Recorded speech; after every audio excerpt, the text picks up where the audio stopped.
probably within the first month.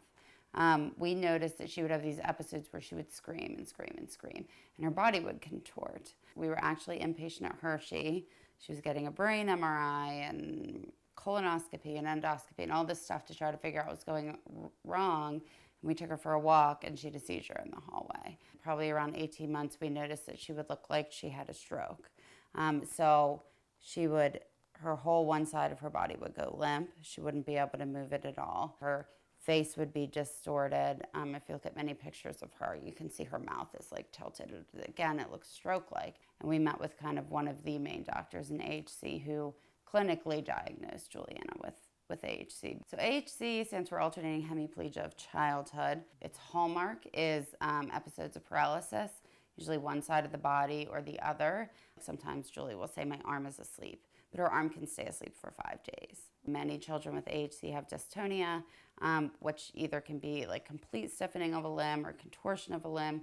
Julie has dystonia every day. Juliana has what are called status grand mal seizures. So they don't stop, and they don't stop with drugs often. Juliana's epilepsy is considered to be on the very severe end, more severe than a typical child with AHC. He is a huge, huge trigger for her, and then not getting enough sleep.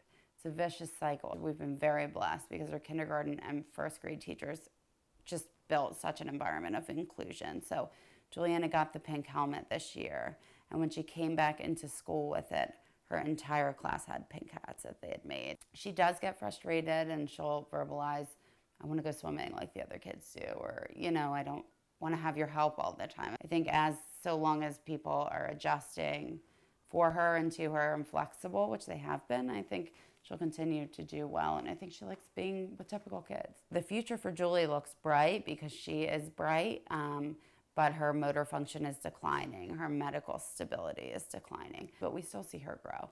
And so we try to hang on to those things, but the reality is always there that in an hour things could change.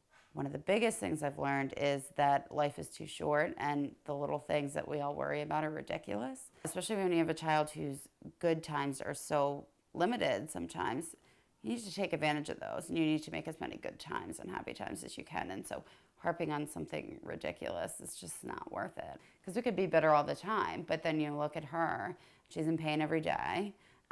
She can't do things that we want to do and things that we take for granted, yet she has fun, and she likes to sing, and she likes to play, and she loves Santa Claus and Mickey Mouse, and she's happy, so if she can get through all of that and do all of that, who am I to get frustrated over something so trivial, right? And she's taught me that more than anybody.